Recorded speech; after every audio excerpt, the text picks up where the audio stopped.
Hello, good afternoon, and welcome to another workflow devotion with Darrell and Arlene. I'm Dr. Darrell Gadsden. Welcome you again to another episode of Workflow Devotion. Well, for those that have been following us, we've gone through the first 5 books of the Bible, the books that represent the law that had been put in place by God so that the people of God would have a clear understanding of what God desired of his people. Well, today's episode, today we're going to be talking about a cultivated heart. A cultivated heart. So first, right offhand, we those of you that know nothing at all about farming, there is something called a cultivation process that takes place. In this cultivation process, usually a farmer will turn the ground that he plans on planting in, he'll turn that ground over, he'll soften that ground up, and in preparation for the seeding that will be placed into the ground. Now, during this preparation process, there are some things that the farmer may find down inside the earth. The earth, first of all, has to be a type of soil that will grow what it is that the farmer wants to grow. He can't just put these seeds in any kind of ground. In other words, he can't go out on the ocean and in the sand and cultivate the sand and think that anything's going to grow. First of all, it has to be fertile ground that is ready to actually accept the seed and grow what has been planted into it. So first of all, the ground must be cultivated, but before even being cultivated, it must be a ground that can accept the seeding process so that the seed can grow. So that's the cultivating process. Well, today we're going to be talking about, more specifically, a man of God that literally had to go through this cultivating process. He wasn't by himself. He wasn't alone. He still isn't alone in this process of being cultivated.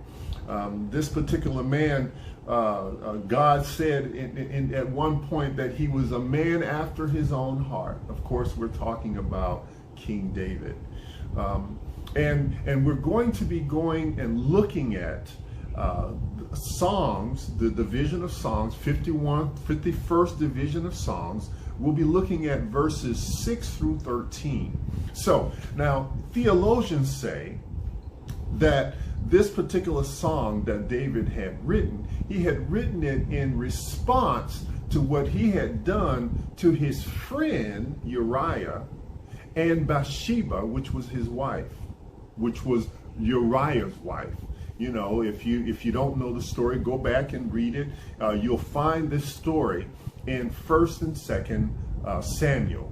1st and 2nd Samuel. 1st Samuel sort of talks about Samuel's birth and all of that, and then in the second part of almost the end of Samuel talks about how God literally allowed King Saul to be put in place because the people wanted a king outside of the king that they already had, which was God. So God allowed that to happen. So then it'll go over into how David became a set-aside king, a king that had not actually been placed where he needed to be yet. But David himself, at that particular time of his life, was going through a cultivation process to get him prepared for what God was going to do in his life. David was not perfect by a long shot. David, he did care about the people. David was a king that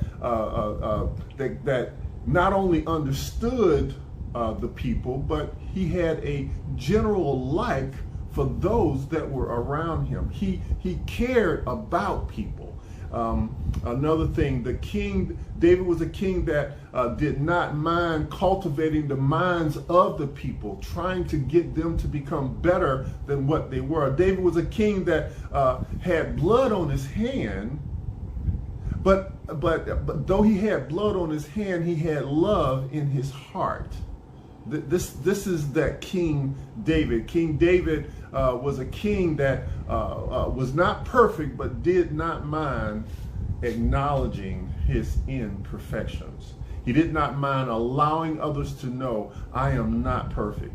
I do have some shortcomings. I've done some things that I should not have done in my lifetime. And by the time he writes this particular song, 51, David now has gotten older. He has experienced some things. David has gone through some things. He has had to deal with some of the frustrations of looking himself in the mirror at mistakes that he's made. His heart is good. He wants to do well for not only himself, for those that are around him, but yet he still makes some vital mistakes. What type of mistakes were you talking about, preacher? Well, David knew that that the children of Israel were not supposed to be counted.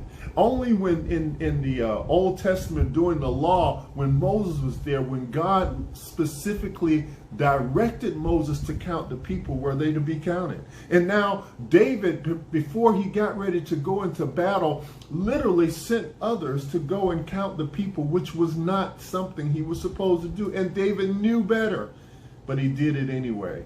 And he had to pay the price for it. God literally sent the messenger to him and said, I give you 3 options. You choose which option you want.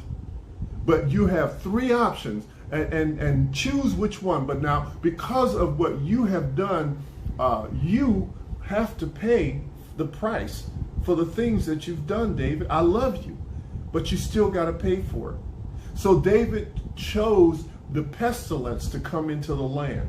And now, I don't believe that David understood when he chose the pestilence to come into the land that there was going to be so many people that were going to be killed by the pestilence. And it was not him that died. And David was grieved by that. But again, this shows that David was not perfect. The other part that David did that was not perfect was when he stayed home, when he should have been in the battlefield fighting with the people, David stayed home. And when David stayed home, David happened to look from on top where he was sitting and saw Bathsheba.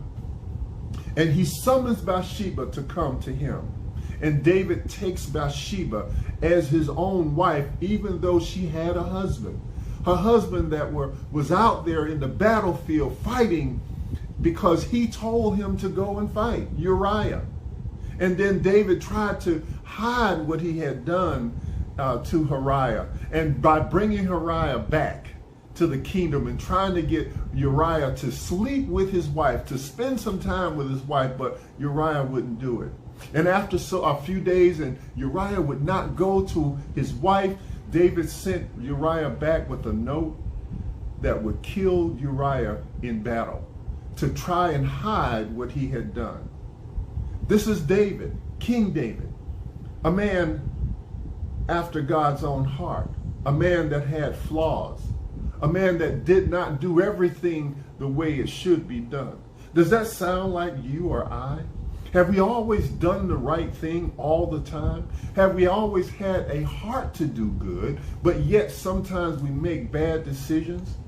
That's a difference. There's a difference between a person that makes bad decisions sometimes and a person that just does bad things all the time. Well, during this process, David's heart is being cultivated. David's heart is being transformed. David's heart is being made into something different so that David could pour into not only his children, but David could pour into the people of God. What do you mean? Well, David had to fight a lion. David had to fight a bear. Because of the lion and the bear, David was able to face Goliath. And he faced Goliath running to him, the Bible says, because he had already gone through this cultivating process out in the wilderness by himself, taking care of his father's sheep. He had to go and fight. So David understood that this fight is still going on, and David is still, his heart is still being cultivated. Years have passed. Many battles have taken place. David has had to go through a whole lot.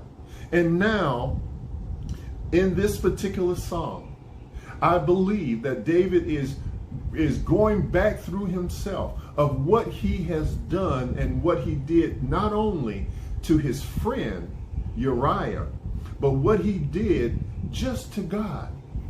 So let's look at verses 6 through 13 of the 51st division of Psalms. Let's listen to what David writes. In the 6th verse, he says, "Behold, thou desirest truth in the inward parts, and in the hidden parts thou shalt make me to know wisdom." In other words, you want me to be perfect. You want me to know the right things to do, but I don't always do them. And because I don't always do them, there's some things that have to be done so that I can do the things that I need to do. My trials are not tests. My trials are not tests, but lessons to be learned. My trials are not tests, but lessons to be learned. When I learn the mistakes that I've made, I try and change my ways. Just like when a farmer starts to dig up the ground, he massages the ground, he removes those things that are not supposed to be there so he can prepare himself to plant the seeds that are needed in the ground.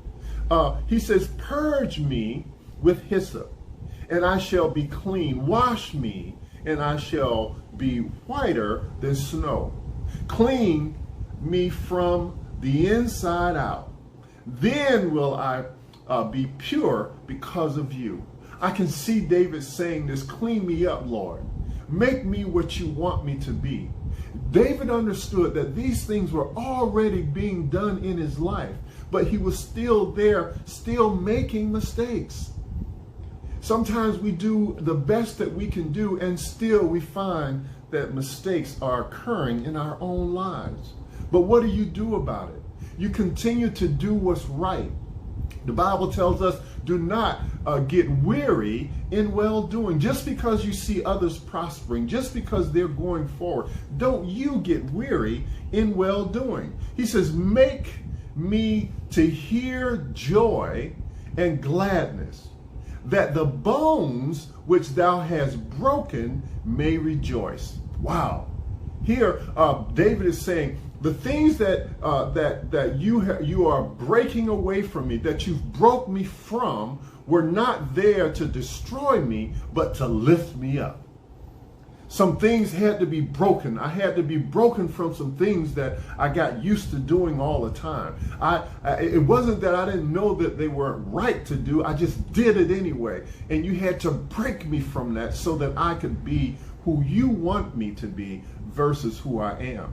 I'm being cultivated in your life. There are things that are coming up in your life. There are things that happen in your life. There are people that came into your life and may have hurt you. There are people that came into your life and may have destroyed some of your feelings towards others. But those things were not there to destroy you. Those things, those people that came were only there to cultivate your heart, to break it down so that God could plant those good seeds that he has for you.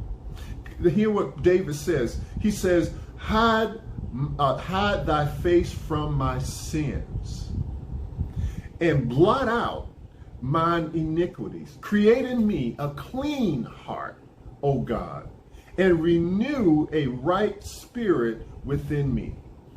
Change me.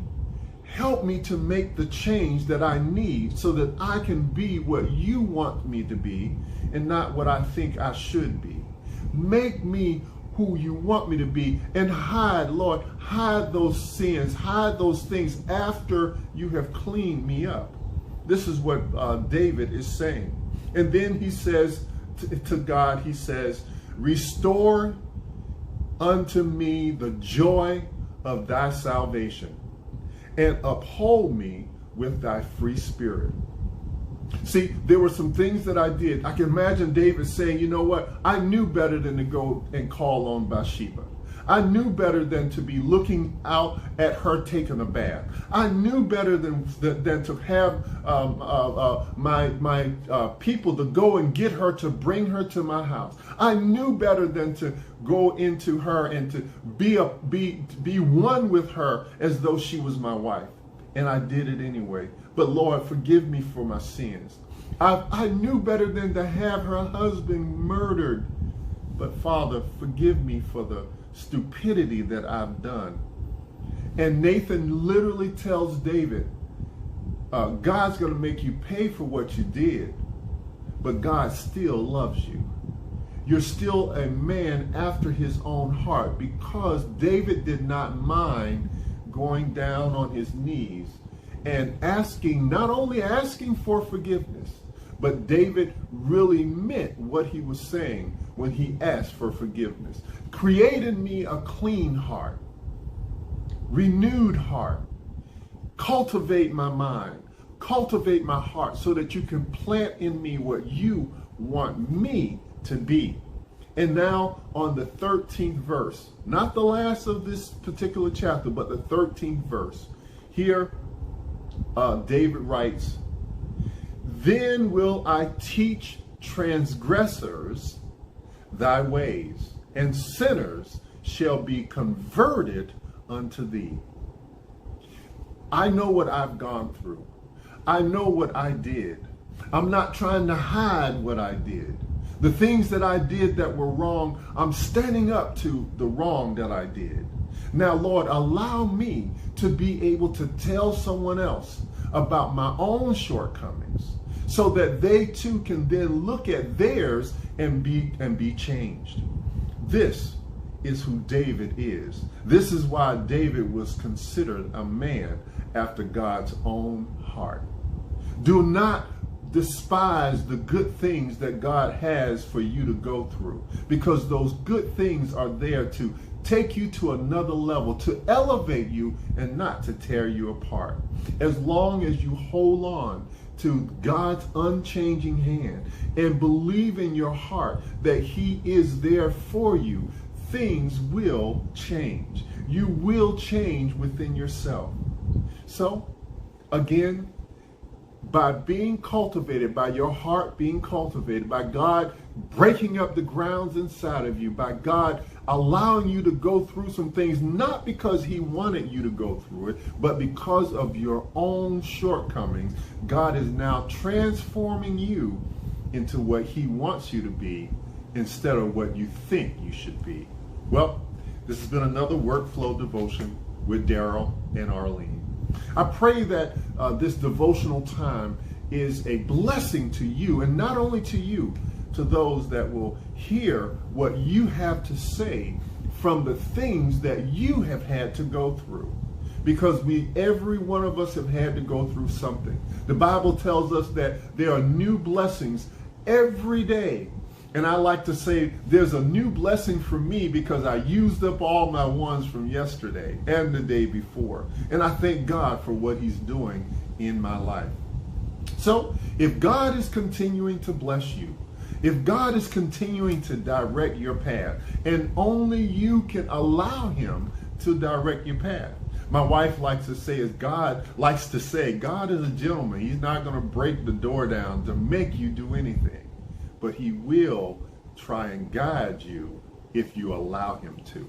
Well, until Monday, again, this is another workflow devotion with Darrell and Arlene. I'm Dr. Darrell Gadsden. I pray that you will share this video with others, share the message with others, that Even though you come up short sometimes, even though things don't always seem to be right in your life all the time, the things that you go through are only there to cultivate your heart, to break things up so that God can plant those good seeds inside of you. Until Monday, we'll see you then. God bless you. May heaven continue to shine on you. Bye.